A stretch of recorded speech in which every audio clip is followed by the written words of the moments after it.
یہ ہے الاسرا. اور پھر وہاں سے آپ صلی اللہ علیہ وآلہ وسلم کو ایک براق پہ سوار کر کے آسمانوں کا سفر کروایا گیا 7ویں آسمان تک.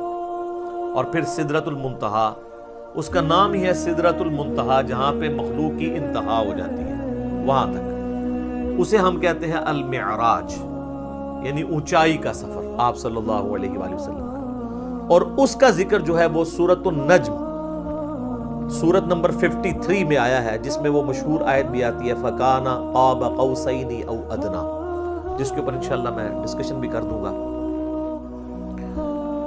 یہ یاد رکھیے گا میرے بھائیو، الاسراء والمعراج یہ پیورلی آپ صلی اللہ علیہ وآلہ وسلم کا جسمانی پلس روحانی سفر ہے. یہ کوئی خواب کا واقعہ نہیں ہے، کوئی روحانی ایکسپیرینس نہیں ہے. اگر یہ خواب کا واقعہ ہوتا تو کفار مکہ کو بھی ماننے میں آر نہ ہوتی. خواب میں تو بہت کچھ انسان دیکھ لیتا ہے. تو یہ جسمانی پلس روحانی ایکسپیرینس ہے. اور اس کے ساتھ یہ بھی یاد رکھنا ہے کہ اس کا موڈ برزخی ہے، یعنی اس کو اس دن کوئی دیکھ کے آبزرو نہیں کر سکتا تھا، الا یہ کہ اللہ نے کوئی ایک خاص منظر کسی کو دکھا دیا، وہ الگ بات. ورنہ یروشلم میں آلموسٹ 1 لاکھ کے قریب انبیاء جمع ہوئے. صحیح مسلم میں آتا ہے، یہاں تک کہ آپ صلی اللہ علیہ وآلہ وسلم نے فرمایا کہ مجھے جبرائیل علیہ السلام نے تمام نبیوں کا امام بھی وہاں پر بنایا. میرے بھائی ہمارے شہر میں 1 لاکھ بندہ جمع ہو جائے رات کے وقت تو تھرتھلی پڑ جائے گی، اور اس زمانے کے اندر لیکن کسی نے وہ منظر دیکھا نہیں ہے، وہ ان سین بیریئر تھا. اور بیسیکلی یہ اس لیے کروایا گیا، جو سورہ آل عمران میں آیا تھا نا کہ اللہ تعالیٰ نے انبیاء کی ارواح سے عہد لیا تھا کہ اگر میں تمہیں حکمت دوں، نبوت دوں، اور پھر میرا کوئی پیغمبر تم میں آ جائے تو تم نے اس پیغمبر کی تصدیق کرنی ہے، جس طرح کہ یحییٰ علیہ السلام نے حضرت عیسیٰ علیہ السلام کی. اور نبی صلی اللہ علیہ وآلہ وسلم کی تصدیق تو سب انبیاء نے کرنی تھی، تو وہ اللہ تعالیٰ نے فزیکلی انبیاء کرام کو جو ہے وہ برزخی طور پہ وہاں پہ جمع کر کے اور آپ صلی اللہ علیہ وآلہ وسلم کے پیچھے نماز پڑھوا کے آپ کی امامت کا اعلان کروایا کہ آپ امام الانبیاء ہیں صلی اللہ علیہ وآلہ وسلم، تاکہ سورہ آل عمران کا وہ والا وعدہ پورا ہو. وہ بڑا سٹرکٹ وعدہ ہے، اس میں یہاں تک الفاظ ہیں کہ مجھ سے یہ عہد کرو کہ جب میرے پیغمبر آئیں گے تم ان پر ایمان بھی لاؤ گے، ان کی مدد بھی کرو گے، اور میرے ساتھ یہ بھاری ذمہ اٹھاؤ، میں بھی تمہارے ساتھ گواہوں میں شامل ہوتا ہوں. اور اب بھی اگر کسی نے اس عہد کو توڑا تو وہ فاسقوں میں شمار ہوگا. یہ اتنے سخت الفاظ انبیاء کرام علیہ السلام کے بارے میں اللہ تعالیٰ نے ارشاد فرمائے. تو یہ برزخی اس کا موڈ تھا. اب اگر کسی کو شوق ہے کہ جی میں یہ سارا واقعہ ایک احادیث کے انٹرنیشنل نمبرز کے ساتھ دیکھنا چاہتا ہوں، خود سننا چاہتا ہوں، پڑھنا چاہتا ہوں، تو سننے کی حد تک تو ہم نے الحمدللہ اکتوبر 2015 میں، یہ آج مارچ 2020 چل رہی ہے، اکتوبر 2015 میں آلموسٹ سمجھ لیں 4.5 سال پہلے ڈیٹیل 3 لیکچر مسئلہ نمبر 126 ABC 3 نشستوں میں آلموسٹ 4.5 گھنٹے کی گفتگو ویڈیو میں ریکارڈ کروا دی ہے. ایک حدیث کا میں نے انٹرنیشنل نمبر بھی بتایا، تو وہ آپ دیکھیں، ہم اس ویڈیو کے نیچے بھی اس کے ڈسکرپشن میں لنک لگا دیں گے. اور اس سے بھی بہتر یہ ہے کہ مرنے سے پہلے اے مسلمان کر لے اس پہ غور. کتابوں کا خدا اور ہے، بابوں کا خدا اور. کتابوں کا دین اور ہے، بابوں کا دین اور. کتابوں کی معراج اور ہے، بابوں کی معراج اور. کتابیں خود کھول کے پڑھیں، وہ میں آپ کو حوالہ دے دیتا ہوں. صحیح بخاری میں انٹرنیشنل نمبر ہے 3887. ڈیٹیلڈ حدیث ہے پوری واقعہ معراج کی، جس میں الاسراء زمینی سفر بھی ہے، آسمانی سفر، ہر آسمان پہ کس کس پیغمبر سے ملاقات ہوئی، 5 نمازیں دی گئیں، یہ ساری کی ساری 50 سے 5 ہوئی، حضرت موسیٰ علیہ السلام کے ساتھ ملاقاتیں ہوئی، یہ پوری. صحیح بخاری میں انٹرنیشنل نمبر ہے 3887 اور سر صحیح مسلم 37 حدیث کنزیکٹیو ہے. شروع میں پہلی جلد کے اندر انٹرنیشنل نمبر کے مطابق 411 سے لے کر 447 411 سے 447 صرف واقعہ معراج کے اوپر، الاسراء والمعراج. اچھا وہاں پہ بھی آپ کو ہیڈنگ مل جائے گی، الاسراء والمعراج، رات کا سفر اور آسمانوں کا سفر. اور مشکات میں اگر آپ نے پڑھنا ہے تو 30 جلد میں آپ کو 5862 سے 5867 تک مسلسل 6 احادیث اس حوالے سے مل جائیں گی جو واقعہ معراج سے ریلیٹڈ ہے. لیکن ظاہر ہے کہ کچھ سکپ بھی ہوئی ہیں تو وہ آپ صحیح مسلم کا وہ چیپٹر پڑھ لیں 411 سے 447 تک۔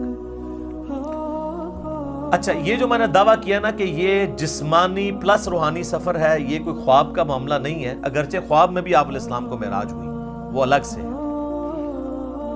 کچھ ضعیف روایتیں بھی ہیں سیدہ عائشہ کی طرف منسوب، حضرت معاویہ کی طرف منسوب، کہ وہ لوگ کہتے تھے کہ نبی علیہ السلام کو خواب میں معراج کروائی گی، لیکن وہ اصول محدثین پہ جعلی روایتیں ہیں۔ صحیح بخاری کے اندر اوپر تلے 3 طرق سکیٹرڈ فارم میں، اوپر تلے تو نہیں ہے، 3 طرق آئے ہیں۔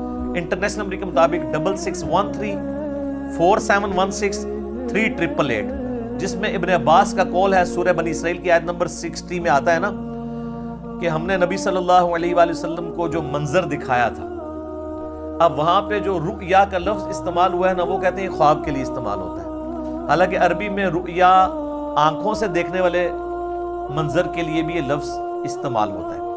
بال ابن عباس کا قول امام بخاری اسی آیت کو ہیڈنگ بنا کے لے کے آئے ہیں، سورہ بنی اسرائیل آیت نمبر 60 کے، اور ابن عباس کہا کرتے تھے کہ نبی صلی اللہ علیہ وآلہ وسلم کو جو یہ منظر دکھایا گیا جو کافروں کے لیے فتنہ بن گیا، قرآن کی آیت ہے، فتنہ کیوں بنا؟ میرے بھائی اگر خواب کا منظر ہوتا تو خواب کیوں کافروں کے لیے فتنہ بنتا؟ وہ تو مان لیتے ہیں کہ خواب میں تو کچھ بھی ہو سکتا ہے، فتنہ بنے اس لیے کہ وہ فزیکل کلیم تھا۔ تو ابن عباس کا قول ہے صحیح بخاری میں کہ یہ منظر جو دکھایا گیا یہ نبی صلی اللہ علیہ وآلہ وسلم نے اپنی جسم کی آنکھوں سے دیکھا تھا، دل کی آنکھوں سے نہیں۔ دل کی آنکھوں سے مراد ہوتا ہے خواب میں، اور جسم کی آنکھوں سے مراد فزیکلی دیکھنا ہے۔ میرے بھائیو، الاسراء والمعراج میں آپ صلی اللہ علیہ وآلہ وسلم کو کئی ایک مناظر دکھائے گئے، جو سورہ بنی اسرائیل کی آیت نمبر 7 جو آیت نمبر سٹارٹ میں 1 ہے، سورت نمبر 17، لِنُرِيَهُ مِنْ آیَاتِنَا، تاکہ ہم اپنے بندے کو اپنی نشانیوں میں سے نشانیاں دکھائیں۔ وہ نشانیاں کون سی تھیں؟ ان پہ میں بولوں تو میرے بھائی تقریباً 3-4 گھنٹے اور لگ جائیں گے۔ میں آپ کو موٹی موٹی باتیں بتا دیتا ہوں جو بخاری اور مسلم میں آئی ہیں کہ آپ علیہ السلام کو کیا کچھ دکھایا گیا۔ نمبر 1 سٹارٹ ہوا شق الصدر سے، آپ علیہ السلام کا سینہ چاک کیا گیا، بخاری مسلم میں آتا ہے، اور جنت سے سونے کا تشت لا کے آب زمزم کا پانی ڈال کے جبرائیل علیہ السلام نے نبی علیہ السلام کا دل جو ہے وہ دھویا۔ نمبر 2 آپ صلی اللہ علیہ وآلہ وسلم کو، چونکہ آپ مکے میں تھے، ابھی مدینہ آپ نے جانا تھا، راستے میں ایک شہر میں اتارا گیا اور جبرائیل نے کہا کہ یہ طیبہ ہے، مدینہ، جو آپ کا مسکن عنقریب بننے والا ہے ہجرت کے بعد۔ حضور کو اس وقت تک نہیں پتا تھا کہ یہاں سے تو میری دعوت جو ہے وہ ایسی لانچ ہوگی کہ رومن اور پرشین امپائر بھی کچھ نہیں جائیں گے۔ نمبر 3 پھر آپ کو کوہ طور پہ لے جایا گیا، انبیاء کے مقامات پہ، سب سے پہلے نبی علیہ السلام کا اپنا مسکن، اس کے بعد پھر طور سینا کے اوپر، اور کہا گیا کہ یہ وہ ہے جہاں پہ اللہ تعالیٰ نے حضرت موسیٰ علیہ السلام سے کلام کیا تھا۔ نمبر 4 بیت اللحم لے جایا گیا، بیت المقدس میں ایک جگہ ہے جہاں پہ حضرت عیسیٰ علیہ السلام کی ولادت ہوئی تھی، تو وہ جگہ بھی دکھائی گئی۔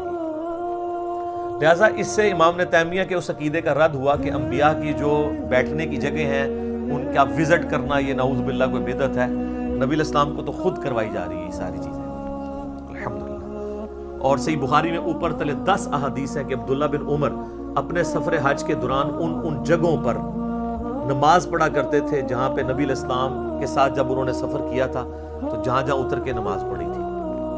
تو اس میں امام بخاری نے باب باندھا ہے کہ نبی علیہ السلام کی جگہوں کو تلاش کر کے وہاں پہ نماز پڑھنا، حتیٰ کہ مسند احمد میں آتا ہے کہ وہ اس جگہ پہ پیشاب بھی کرتے تھے جہاں نبی علیہ السلام نے اپنے سفر حج میں پیشاب کیا تھا۔ بخاری میں الفاظ ہیں نافع کے کہ مسجدیں موجود تھیں راستے میں، مسجد کے پاس نالوں کے قریب جو پتھر تھے وہاں پہ وہ نماز پڑھتے تھے، مسجد میں نہیں پڑھتے تھے۔ وہ کہتے تھے مسجد تو بعد میں بنی ہے، نبی علیہ السلام نے اس پتھر پہ نماز پڑھی تھی۔ یہ اتباع سنت کا جذبہ تھا۔ تو ظاہر نبی علیہ السلام سے لیا۔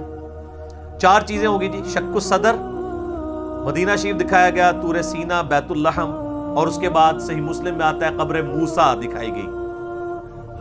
نبی علیہ السلام کہتے ہیں میں نے سرخ ٹیلے کے پاس موسیٰ علیہ السلام کو ان کی قبر میں نماز پڑھتے ہوئے دیکھا، اور اگر میں گزروں میں تمہیں وہ قبر بھی دکھا سکتا ہوں۔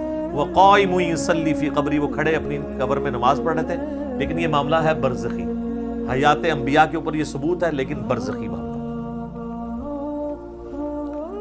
اس کے بعد آپ صلی اللہ علیہ وآلہ وسلم کو بیت المقدس میں انبیاء کی امامت کروائی گئی، 1,00,000 کے قریب پیغمبروں کو جمع کیا گیا، اور جبرائیل علیہ السلام نے کہا کہ آپ ان کی امامت کروائیں۔ یہ صحیح مسلم میں آتا ہے۔ اچھا، پھر دجال دکھایا گیا، یہ بھی آتا ہے بخاری مسلم میں، دجال بھی دکھایا گیا۔ پھر آپ علیہ السلام کو آسمانوں کی سیر کروائی گئی۔ پہلے آسمان پہ آدم علیہ السلام سے ملاقات ہوئی، دوسرے پہ حضرت یحییٰ اور عیسیٰ سے، تیسرے پہ یوسف علیہ السلام سے، چوتھے پہ ادریس علیہ السلام سے، پانچویں پہ ہارون علیہ السلام سے، چھٹے پہ موسیٰ علیہ السلام سے، اور ساتویں پہ ہمارے جد امجد سیدنا ابراہیم خلیل اللہ علی نبینا علیہ الصلوۃ والسلام سے ملاقات ہوئی۔ اس کے بعد آپ علیہ السلام کو جنت اور دوزخ بھی دکھائی گئی، ٹائم میں ٹریول کروا کے جو مستقبل کا وقت تھا وہ پہلے دکھا دیا۔ لوگ کہتے ہیں ابھی تو لوگ دوزخ اور جنت میں پہنچے نہیں، تو حضور نے کیا دیکھا؟ بھئی اللہ نے وقت۔ اور آپ یہ دیکھ لیں، یہ سب کچھ منظر کتنے زمانے میں طے ہوا ہوگا، لیکن ایک رات میں سب کچھ ہو گیا۔ صرف بیت المقدس اور خانہ کعبے کے درمیان جو فاصلہ ہے اس زمانے میں 40 دن کی مسافت تھی، وہی نہیں طے ہو سکتی تھی۔ اللہ، اسی لیے تو وہ آتا ہے نا المعجم الکبیر طبرانی کے اندر، اور دلائل النبوہ امام بیہقی کی کتاب کے اندر، اور کئی کتابوں کے اندر، کہ لوگوں نے آ کے حضرت ابوبکر کو کہا نا کہ تمہارا ساتھی تو یہ کہہ رہا ہے کافروں نے چھیڑنے کے لیے، اور انہوں نے کہا اگر وہ کہہ رہے ہیں تو میں تصدیق کرتا ہوں۔ تو اسی پر آپ کا لقب صدیق رکھا گیا کہ آپ علیہ السلام کی تصدیق کرنے والے۔ اس کے بعد بیت المعمور دکھایا گیا، بخاری مسلم میں آتا ہے، 7ویں آسمان کے اوپر اسی خانہ کعبہ کی سیدھ میں ایک گھر ہے جس کا طواف فرشتے کرتے ہیں، بیت المعمور، وہ دکھایا گیا۔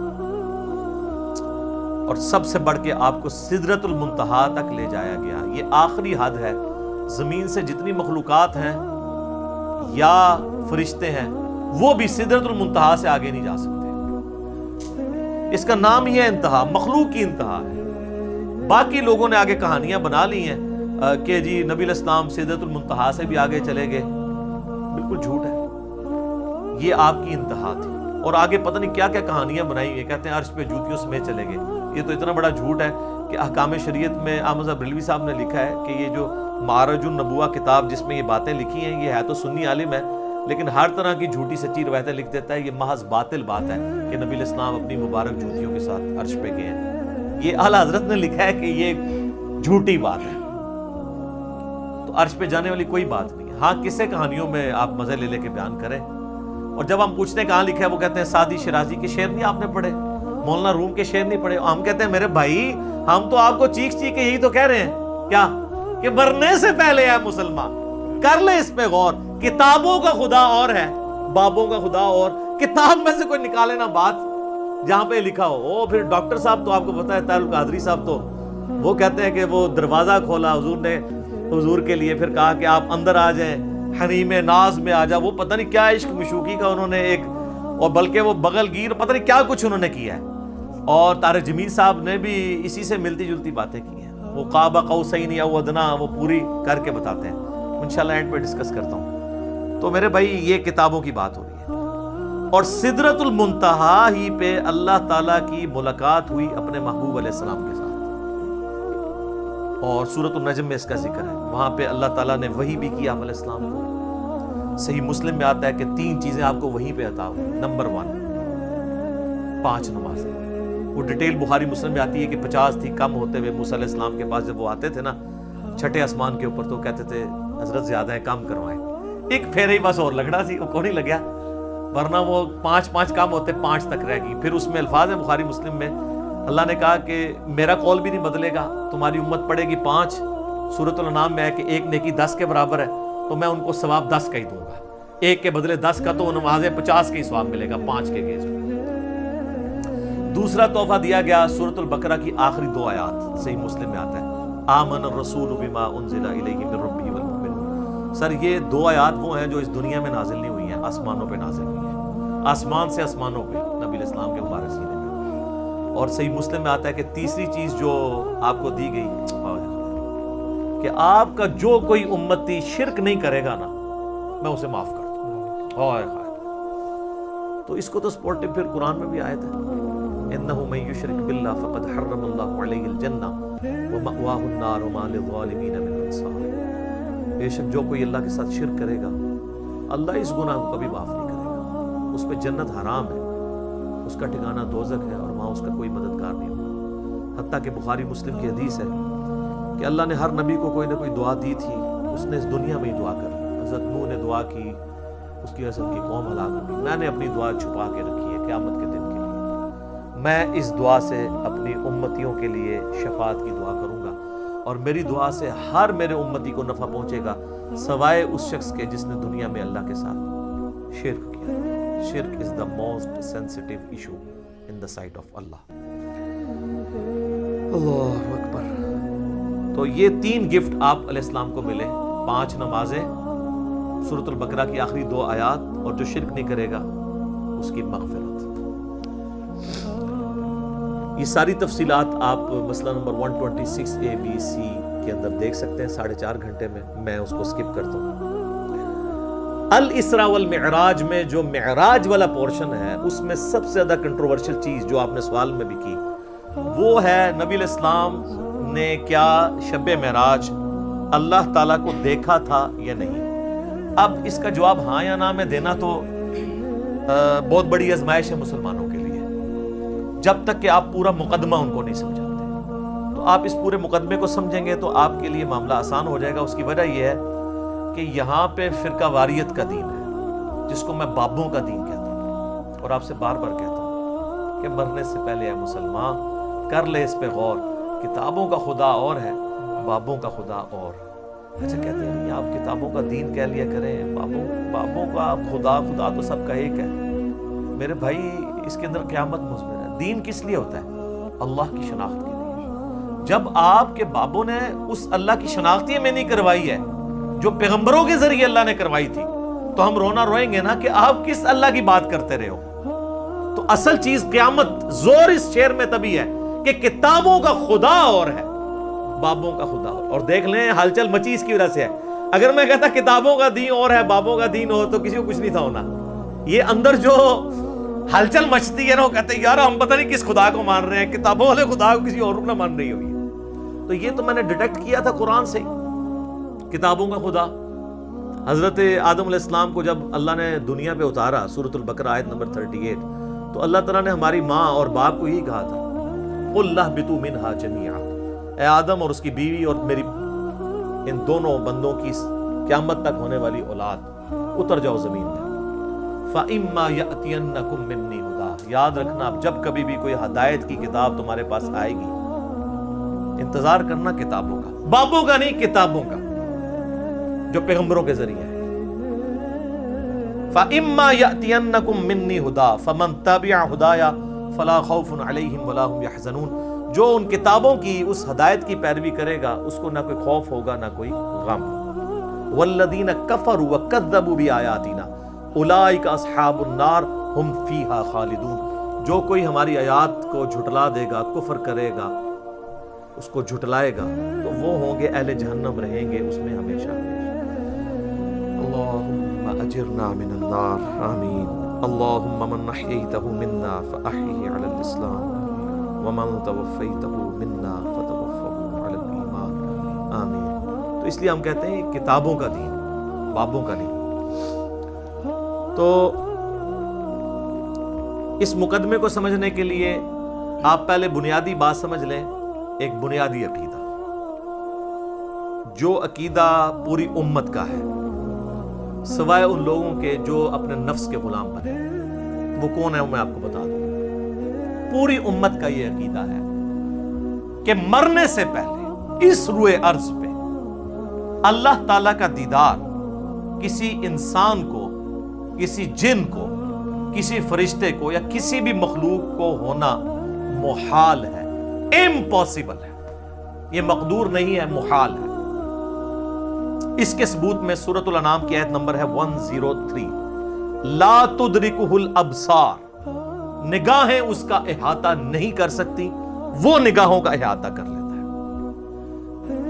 حتیٰ کہ اس آیت میں اہل تشیع اتنا غلو کرتے ہیں کہ وہ یہ کہتے ہیں کہ قیامت میں اور جنت میں بھی اللہ کا دیدار نہیں ہوگا، وہ بھی غلو کر رہے ہیں۔ اور دوسری طرف ان کی حالت یہ ہے کہ وہ کہتے ہیں کہ مولا علی علیہ السلام اس وقت تک سجدے سے سر نہیں اٹھاتے تھے جب تک اللہ کو دیکھ نہ لیں. تو ہم کہتے ہیں یار آپ کوئی ایک بات کرو, کسی بات کے اوپر ٹکو. اور پھر بعض غلو کرنے والے وہ کہتے ہیں شب معراج بھی جو مولا علی کا پنجہ دیکھا تھا. خیر اب اہل علم ان کو خود ہی رد کر رہے ہیں, وہ کہہ رہے ہیں یہ نصیحتیں ہمارے ان سے کوئی تعلق نہیں ہے, اہل تشیع کا یہ جو ہے مکتب نہیں ہے, مکتب اہل بیت یہ نہیں ہے.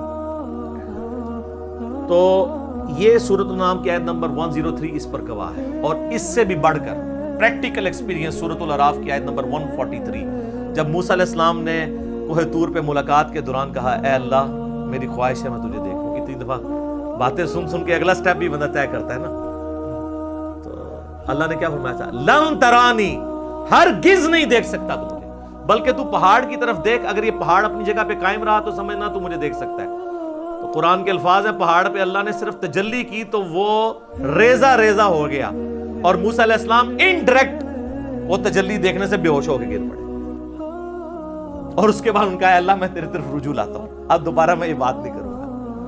تو اگر موسیٰ علیہ السلام کو زیارت نہیں ہو سکتی اللہ تعالیٰ کی اس دنیا میں, تو موسیٰ علیہ السلام سے بڑھ کے تو کوئی بھی نہیں ہو سکتا. تو اب اگر موسیٰ علیہ السلام کے سوا کوئی شخص یہ دعویٰ کرے کہ اس نے اللہ کو دیکھا ہے, تو پھر ہم اسے غلام احمد قادیانی کا بھائی کہیں گے نا, جس طرح اس نے جھوٹا دعوے نبوت کیا.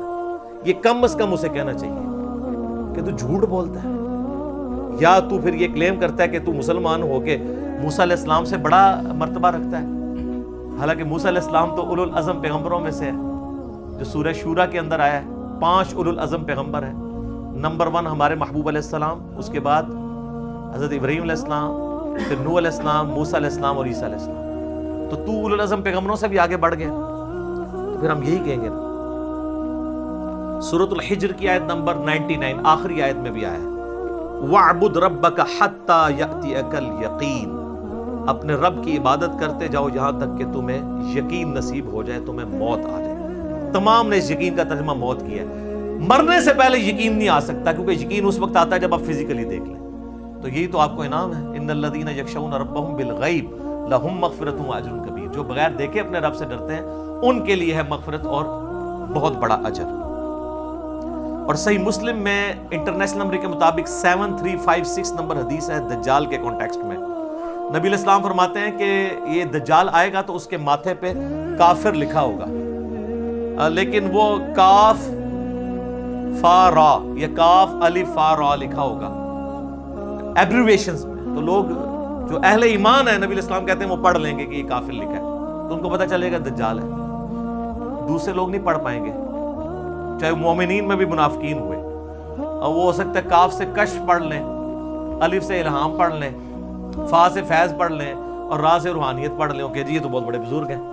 اچھا, اس حدیث میں 7356 میں آتا ہے کہ نبی علیہ السلام نے فرمایا کہ وہ خدائی کا دعویٰ کرے گا دجال, یاد رکھو تم میں سے کوئی شخص اپنے رب عز و جل کو نہیں دیکھ سکتا یہاں تک کہ اسے موت آ جائے. یہ الفاظ ہیں. کیا مطلب؟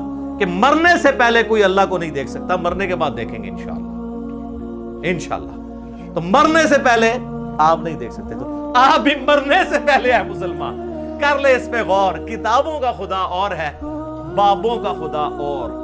اب آپ سوچ رہے ہوں گے بابوں نے کیا کام ڈالا ہوا ہے, تو اے ہوں آگے جے کام کی پایا جو انہوں نے, اے دے تسی کتابوں نے خدا دی تعریف سن لی. بابوں نے کیا کام ڈالا ہے جناب؟ تذکرۃ الاولیاء شیخ فرید الدین عطار المتوفی 627 ہجری کی کتاب ہے, جو بریلوی اور دیوبندی دونوں چھاپ رہے ہیں, اور کہہ رہے ہیں سارے اولیاء کے حالات زندگی اس میں لکھے ہوئے ہیں. ایسی کوئی کتاب نہیں. اس میں بایزید بسطامی کی معراج لکھی ہوئی ہے, المتوفی 261 ہجری. ان کا امام ابو یزید بسطامی اور میرا امام ابو الحسین مسلم بن حجاج القشیری المتوفی 261 ہجری. وہ بھی 261 میں فوت ہوئے ہیں, یہ بھی 261 میں فوت ہوئے ہیں. تو وہ کہتے ہیں انہوں نے معراج میں وہ عرش تک پہنچ گئے اور اللہ کو دیکھا, مشاہدہ کیا, اور باقاعدہ چیپٹر ہے بایزید بسطامی کی معراج تذکرۃ الاولیاء میں. بخاری مسلم کو چھوڑ کے ان کے پیچھے پڑے ہوئے ہیں. اور یہ آپ کو حوالے اس کے تذکرۃ الاولیاء کے فضائل اعمال میں ملیں گے, فضائل سنت میں بھی, تبلیغی جماعت کی کتاب میں بھی, دعوت اسلامی کی جماعت کی کتاب میں بھی. یعنی دونوں بھاری فرقے بریلوی اور دیوبندی اس کو لے کے چلتے ہیں. پھر کشف المحجوب جو اس سے بھی پہلے لکھی گئی 200 سال پہلے, علی بن عثمان حجویری المتوفی 465 ہجری, انہوں نے کشف المحجوب میں